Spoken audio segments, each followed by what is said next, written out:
Welcome back, everyone, to NeuroAlchemy, a NeuroSynergy podcast, where science meets soul and where healing is understood as a multidimensional journey back to yourself. I'm your host, Dr. Sarah Young. Here on NeuroAlchemy, we move slowly and intentionally. We define every term as if you're hearing it for the very first time, because clarity creates safety, and safety opens the door for deeper healing opportunities. Today's conversation centers on emotional healing, inner safety, and energy reclamation. If you identify as sensitive, high achieving, or deeply responsible for others, this conversation may feel familiar. You're invited to listen gently, pause if needed. Nothing here requires fixing or effort. Take a breath. You're welcome exactly as you are. Today, I'm joined by Courtney Osselaer, and I want to offer her a very warm welcome to NeuroAlchemy. Courtney is a guide and coach who supports high-achieving, spiritually aware mothers and reclaiming their energy, breaking cycles of overgiving, and reconnecting with their authentic selves. Her work is shaped by profound lived experience. After discovering a rare genetic mutation, Courtney made the courageous, proactive decision to have her entire stomach removed. While the physical healing was significant, it was the emotional unraveling that followed that truly reshaped her life. Through nervous system regulation, inner child healing, and emotional reset work, Courtney now helps women move out of survival mode and into clarity, connection, and deep inner safety. Courtney, we are so glad to have you here. Welcome to NeuroAlchemy. Thank you so much, Dr. Young. I'm excited to have this conversation with you. Before we move further into our conversation, I'd like to begin by helping us both arrive. How are you arriving today? Physically, emotionally, mentally, or energetically? Yeah, I love that you do this, by the way, at the beginning of each thing because it really helps bring us each into this space wherever we are, right? I'm feeling, to be completely honest, I am feeling a little bit out of sorts physically. You had mentioned that I had my stomach removed and I've been having some issues with blood sugar. And so this morning I'm just kind of like teetering and listening and figuring out what the heck is going on with me. That's where I'm at. Thank you for naming that. There's no right way to arrive here. However, you're showing up today is enough, and we are so happy to have you. Before we move into your story, I'd love to help orient our listeners by defining a few key ideas that we'll be returning to throughout the show today. Courtney, you often speak about overfunctioning. How do you define that, and how does it show up emotionally or energetically? Yeah. So over functioning is, people pleasing and saying yes when you really want to say no and feeling like you have to be on all the time and go, go, go. And it's really hard for you to slow down and be in the present moment. And you're always thinking it's hard for you to connect too. It's hard for you to make connections, like really connect with maybe your spouse or your kids or a friend or loved one because you're so in your mind of the things that need to be happening and the things that you need to get done. So that's how I would define overfunctioning. And it shows up just like all those things. It shows up as not being present, feeling like you have a million things going through your head all the time. Sometimes it even looks like you feel like you're running around with the chicken with your head cut off at your house, wherever, when you're running from one room to do something, you get there, you forget what you went there to do. So then you see the next thing, you're like, I'm going to go there. And I mean, that showed up for my life as a young mom often. And by the end of the day, you're physically exhausted, you're emotionally exhausted, you're spiritually exhausted, and you feel like you literally got nothing done. It's such an unhealthy way that we function just regularly. What you're describing, it's most of the population, right? Especially in the United States, as this is just kind of where people are at. And I love that you are opening up that invitation and opportunity that it doesn't have to be that way. You also work a lot with inner child healing. What does that mean in a grounded, practical sense for someone who may feel unsure about that language? Yeah. So when I think about inner child healing, you've probably heard of like your inner child. You might have heard these terms before. And I like to describe it. Our inner children are a past version of ourselves that are there keeping us safe. And they show up when they're not getting their needs met, right? So they like to get loud and they like to scream at us when they're not getting their needs met. And what I mean by that is I actually often compare them to like a real life like a real life child. Like if you have a tantruming toddler, you're not going to shove them in a room by themselves. Well, at least I hope you're not going to shove them in a room by themselves and tell them to figure it out. You're going to get down on their level. You're going to see, are they hungry? Are they tired? Do they need a drink? Do they need a nap? Do they need a snuggle? Like you're going to get down on their level and really figure out what it is they need. And our inner children are the same exact way. And they often just need some love and some attention and some compassion and presence from us as our adult selves, from our higher self. They often just need that. So that's what the healing part looks like, right? It's figuring out, and it comes from a somatic perspective too, right? Of where are they living in your body? What are they trying to tell you? What do they need? And giving them exactly what that is they need. That comes from going inward and listening and paying attention. And when we can do that, when we can give them that presence and that compassion, they settle down just like a toddler does in real life. They settle down, they are calm, they don't scream at you and get in the way. And the way they scream at you, by the way, is often through triggers. So when you are reactive to certain things in your life, knee jerk reactions, you yell at your kids, you slam the door, you're yelling at the guy in the traffic, like those are all things triggering us. And there's a reason for that. And that's your inner child often is your inner child trying to communicate something to you and something that is ready to be worked on or looked at and worked through. And finally, you talk about emotional reset work. What is that? And why is awareness alone often not enough for real change? Yeah. So when it comes to emotional reset work, it's about honoring your emotions exactly as they are. And I love you do it so beautifully at the beginning of each episode of just like being there in the moment, recognizing what it is. It goes hand in hand with the inner child work of being present, acknowledging, allowing, feeling so that it can go through your body instead of getting stuck in your body. I forgot the second question that you asked because my brain is naturally going there, but it's not like remembering what you said. It's okay. It's just where we're talking about emotional reset work, what it is, and why awareness alone maybe isn't enough for real change. Yeah, awareness is huge, right? We can't change anything. We can't do anything unless we're aware of whatever it is that we're aware of or not aware of. So that is a huge piece of the puzzle. However, just being aware, it's going to get you some progress in your healing, but there's going to be next steps that require a little bit more than awareness. Hell, if the whole planet could just be more aware, I'd be happy, right? We'd have so much more like higher vibration and there'd be so much more progress being made. So not to say that awareness isn't enough. It's not what that's about. It's about if you're really wanting to dive into your healing process and honoring your emotions and trusting your emotions, it's going to take more than awareness. You need to take some next steps there. I agree. I think awareness, you have to have that. It's like the foundation of a house being built, right? So without that, we don't have anything. But only with that, all we have is that foundation. We don't have the rest of the house. Exactly. Yeah. Thank you for slowing that down. That context absolutely matters. You've shared that having your entire stomach removed was a profound medical journey, but that the emotional unraveling afterward was even more transformative.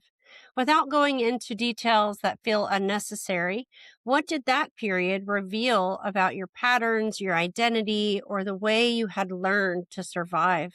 I love this question so much. So, with getting my stomach removed, obviously a lot changed physically, right? I had to relearn how to eat and change my habits as far as that goes. But what it really did was allowed me to recognize how I wasn't taking care of myself before I had my stomach removed, right? I had to get back to the basics of self care, meaning I had to really focus on my eating. I had to really focus on my hydration. I had to really focus on my rest and like what my body is actually physically needing.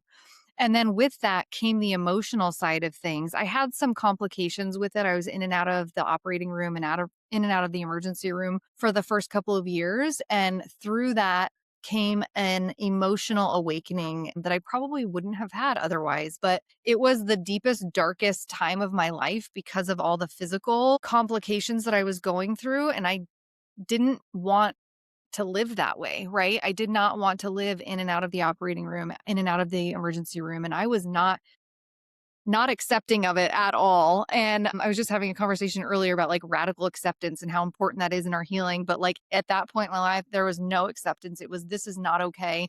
And I went into a deep dark hole of despair and depression, and in that place, I was shown that how I was living my life was not the way I was meant to be living my life, and that there was a whole new way for me.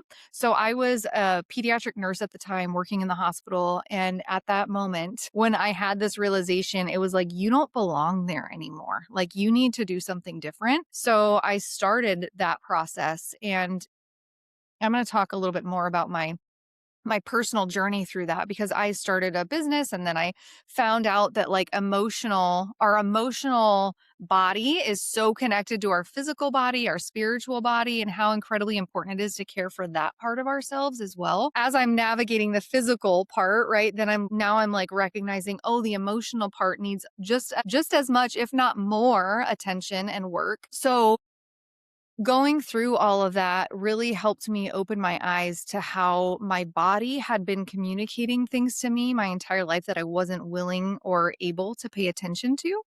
And what it unraveled was some childhood trauma that I wasn't even aware of. I had been suppressing it, repressing it, really. I wasn't even aware of it for 4 decades. And to have that unravel at it just all happens exactly as it's meant to, right? Like, just the beauty of that in hindsight is so incredibly cool to see. Realizing I had childhood trauma that was actually I had been feeling like there was something in my life that I was just meeting a wall, and that I couldn't break through this wall. And my therapist had actually recommended I go do EMDR, so I went through a 4-day intensive of that, and that's where all this childhood trauma memory came up.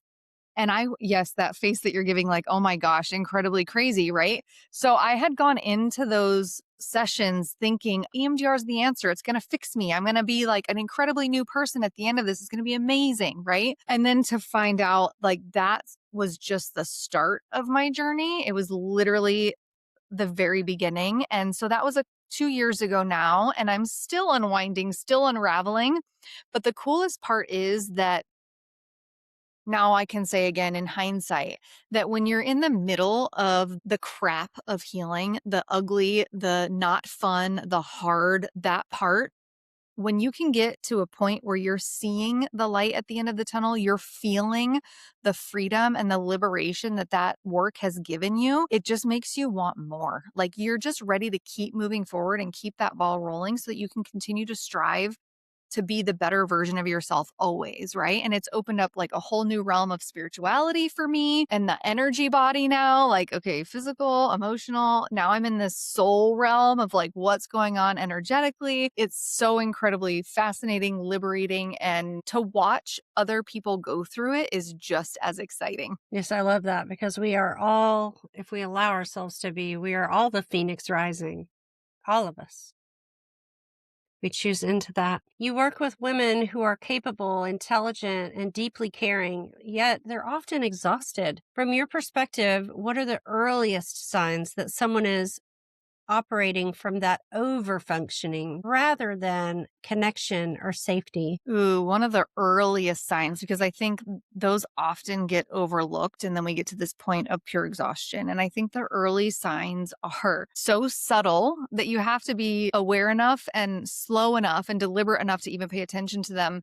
I still find it hard to pay attention to those early signs, but it's really anything that your body is communicating to you. So if you feel a resistance to something, or you feel like you're tired and you are resisting a nap, like your body is clearly tired, go take a nap. Or hunger, right? Like it always goes back to the basics of what does your body need? And it's often food, water, rest, connection.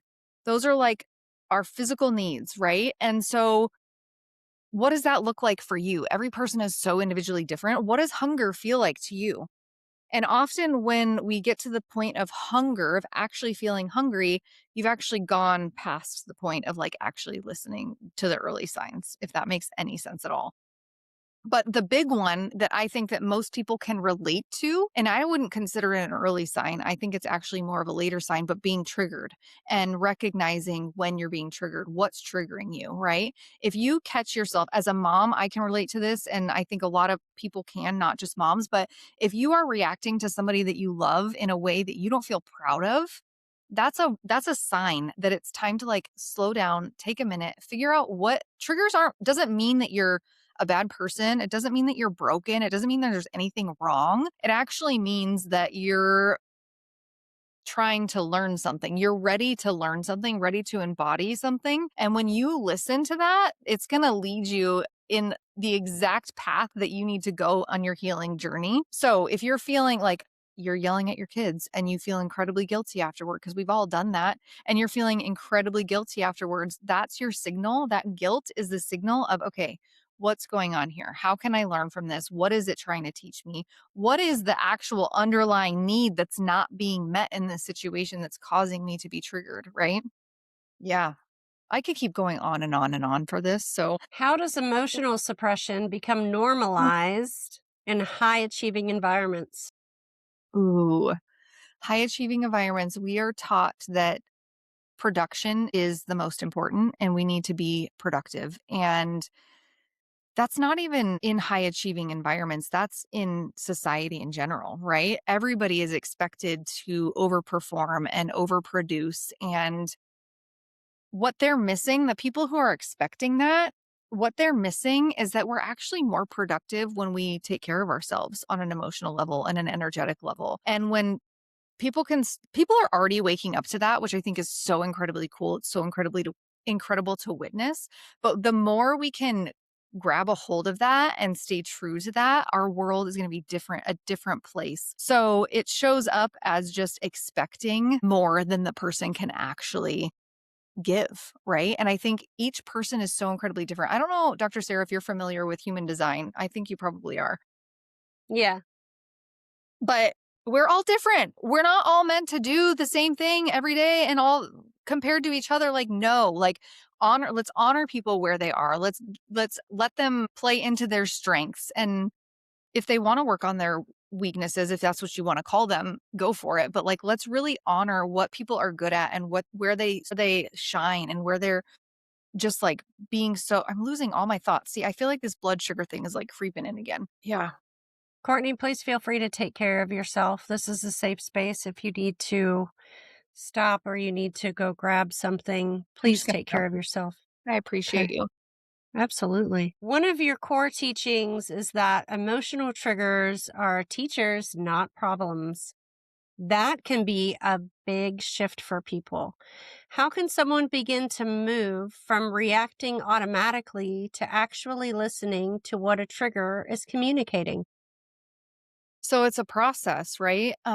Oftentimes we aren't able in the very beginning of this process, it's very difficult to recognize when you're being triggered in the moment because your nervous system just takes over and you just go and you do your thing. So the first step is often after the fact, reflecting on what just happened. When you're in a place where you're calm and you're grounded, you can look back on that situation and just process through it of like, okay, this is what happened. This is how I reacted. This is how I felt after I reacted. And then the next time you have that same situation, quote unquote, you're going to enter it and you're going to be able to recognize sooner what's happening, right? So when we can practice outside of those moments that we're getting triggered of reflection on the day, on the moment, on the whatever the case is happening, that's where it really starts. The trajectory starts of the ball rolling of being able to recognize in the moment. Eventually, you get to the point where you can recognize in the moment what's happening and you can decide what to do from there and take the next best step. Maybe that's walking away, maybe that's communicating how you're feeling, maybe that's just simply allowing the situation to happen and taking a breath in the moment. There's lots of different ways to go about doing it, but that the very first is reflecting on when you're getting triggered. How does self trust develop through that process? Ooh, that's a good one. I don't think I've ever actually put words to that. And what happens in that process, I'm going to kind of like riff on this as I'm going to think out loud here. So what happens in that process is you are learning to like listen to your body. So when you're reflecting, you're looking back and being like, "Oh, this is what happened," and you're able to recognize somatically. I talk a lot about somatics and how important it is to feel what's going on in your body. Because your body knows before your brain knows always. And so when you reflect on what was actually going on internally with my body in that situation, the next time you're in that situation, you're going to be able to feel it and recognize it. Your brain's going to be like, "Ah, that's what happened." So then you're training your brain to listen to your body, right? You're training yourself to actually understand what's going on somatically, and that in and of itself is self-trust. It's just this muscle that's being built over time. Ooh, that feels good. That was good. I love that. That's perfect. Inner child dynamics shape so much of adult life. How do you help women recognize when childhood wounds are influencing their current relationships, boundaries, or energy levels? Yeah. So let's talk about childhood wounds from the perspective of conditioning, right? So every experience that we have current day and how we react to those experiences are based on our conditioning, whether it's from childhood or adulthood or wherever in your life it's happened. When I sit with women and we're talking about the experiences that they're having and how they're reacting to things, we go through, and it's not even a process that I can name. It's very intuitively led for me of being able to recognize what's happening there and asking them maybe when the first time they felt that way on a somatic level, right? Getting them to tap into what's going on in their bodies when they're reacting current day and if they can recall when that very first time was that they felt that way. And then we're able to kind of go back to that place and spend some time with that and provide healing. And I have to say that it's not a one-time thing, right? We might be able to recognize it in session, but then the real work comes when you visit that over and over and over again. Not like this monotonous process, but like anytime you feel the need to go back there, you go back there and you spend time with that little girl, that little boy, and just be with them. And then as you incorporate that, the more you do that, it's just like exercise, right? If you go to run a marathon, you can't just go run a marathon. You have to train for it. And that inner child work that you're doing is the training for the current day time that you're reacting the way that you don't want to be reacting. What changes when those patterns are met with compassion instead of judgment? Your whole system changes. You're able to sit with, you're able to relax into, you're able to be present in the moment. This is what I think moms want most of all because it changes your energy. You had asked that earlier of like, how does it shift your energy? When we're able to do that work and come to this place of being present in the moment and being so incredibly grounded and secure and safe in our bodies, the energy part just comes along with it, right? We're not wasting energy and mind power, if that's what you want to call it, on all this other crap. It's like just not there. You just don't pay attention to the mind chatter. You don't pay attention to this emotional overwhelm because it's just not there. You've named that awareness alone isn't enough for transformation. Why does the nervous system need more than insight to truly feel safe and reorganized? Yeah. If anybody's read the book, The Body Keeps the Score, this can, like, you can really go in depth in this. Our body is incredibly good at holding on to past experiences to keep us safe. That's the whole purpose of our nervous system, is to keep us safe. And just knowing the knowledge is not going to actually allow you to embody the change and the neuro synapse change within yourself. So that's why the embodiment part is so key. And I mean, I don't know about you, but before I really went hardcore my healing journey, I'd read all the books. I'd read all the books and I'd be like, why is it still not working? Why am I not changing? Why am I not da da? Da? It's because you're not embodying it. You can have all the knowledge in the world, but if you don't know how to apply it, it's not going to change much. Who tends to benefit most from emotional reset work? I think every single human on the planet can benefit from this. But in my world, mamas, mothers, we need all of that to this is why I'm so passionate about it, because kids, everybody on the planet deserves this, but kids especially, if we're going to change the vibration of the world, the kids need to feel seen and loved and heard and valued. Coming from a person who had a lot of childhood trauma, and repressed that for so long, but I can honestly say that I didn't feel those things growing up, right? I was dismissed, I was abused, I was all of these things. And so if again, this is like high hopes. This is like my world peace person in me. But like, if every kid on the planet could feel those things, loved, seen, heard, valued, think about the world we would live in. We would be bringing up a generation of people who are compassionate, who are willing to listen to each other despite our differences, despite our difference in opinions. They would be called to help people, right? They'd be so taken care of and so grounded in themselves and confident that they are willing to reach out a helping hand, no matter who it is and what's going on, because they have that love expanding from their hearts. Moms, that's who it's for, because moms impact the kids the most. And now I would love for you to help me with this next bit.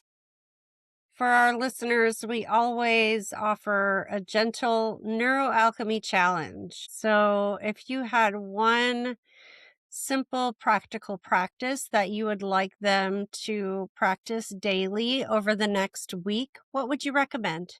Yeah, very on theme here with triggers, but I would recommend setting aside 5 minutes of your day, particularly probably at the end of the day if you can, and reflecting on what it is that triggered you throughout the day and just noticing it, naming it. Notice what it was that triggered you. Notice how you reacted.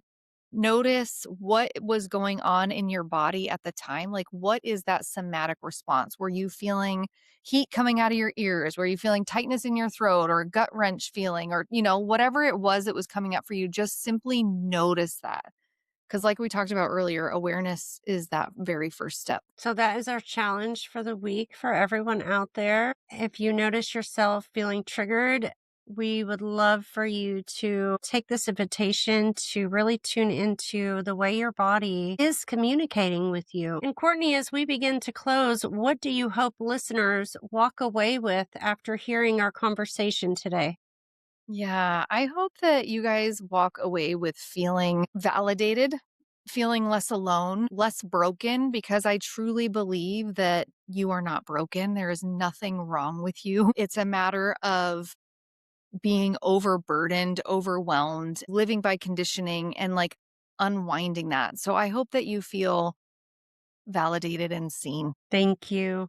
Courtney, thank you for your honesty, your depth, and your reminder that healing doesn't require doing more. For our listeners, remember this: healing is not about perfection. It's about returning to yourself, one gentle moment at a time. If something that you heard today could help a friend, a family member, or a colleague, please take a moment to like, subscribe, and share this episode. That is truly how we get these conversations into the places where they really to be. Until next time, this is Dr. Sarah, and this is NeuroAlchemy. You are not behind. You are not broken. You are not failing. You are becoming. Bye for now.